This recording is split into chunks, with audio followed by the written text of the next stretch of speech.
During the period of 1950-1980, Kazakhstan was an important industrial hub in the Soviet Union. The region was rich in natural resources such as coal, oil, and gas, which attracted significant investment in heavy industry, particularly in the production of metals, chemicals, and machinery. The establishment of large-scale factories and infrastructure projects during the period helped the fuel of the Soviet economy and promote rapid industrialization. However, the rapid growth of heavy industry also had significant environmental consequences, including air and water pollution, deforestation, and desertification. Despite these challenges, the industrial sectors in Kazakhstan played a key role in shaping the economic and social landscape of the region during this time. In 1945, mass development of target and fallow lands began in Kazakhstan.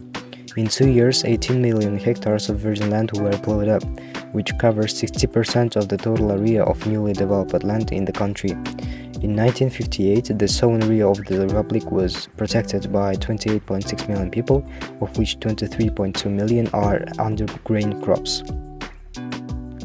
The electric power industry successfully developed in the Republic. In 1961 to 1965, such powerful power plants as Karaganda GRES 2, with a capacity of 600,000 kW, Petropavlovskaya GRES 250,000 kW, Alma-Ata GRES 2 200,000 kW, Bukhtarma hydroelectric power plant 600,000 kW. In the second half of the 60s, electricity production increased 1.9 times. Heat supply increased 2 times. In 1970, 34.6 billion kilowatt per hour of electricity was produced.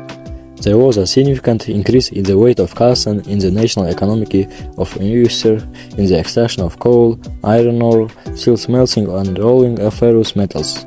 Since 1954, the Akwas's coal deposit, unique in terms of capacity, began to be developed. Already in 1965, the volume of production in the basin amounted to 40 million tons of coal. By 1970, coal production at the Karaganda and Akwas's deposits reached 61 million tons per year. Kazakhstan ranked the first in the country in the extraction of chrome ores, the third in the extraction of iron and manganese ores. In western Kazakhstan, the metallurgical complex unites non-ferrous and ferrous metallurgy enterprises, including Karaganda Metallurgical, Ferroalloy and Aluminum in Pavlodar, Lead Zinc and Titanium Magnesium in Usk-Magnagorsk Jeskazgan copper plant. In 1966, 11 industrial enterprises were transferred to Kazakhstan, including the Usk-Magnagorsk Lead Zinc plant, the Shymkent cement plant, the Jet Sushu factory in Alma-Ata, the Ferroalloy and Aluminum plant in Pavlodar, the Jeskazgan copper plant and others. And by the end of 1967, 193 enterprises were operating under the new order.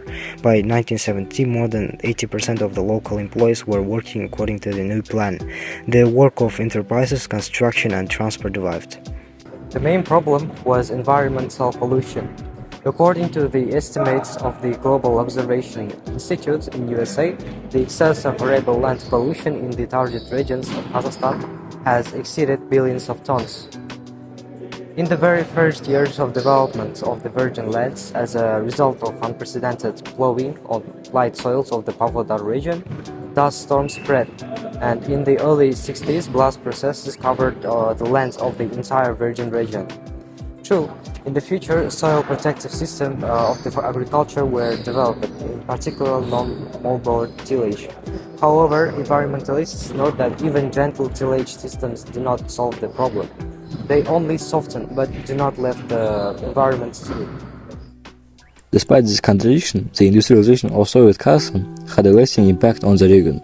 It laid the foundation for the country's current status as a major producer of natural resources and industrial goods, and provided opportunities for social and economic mobility for many Kazakhs.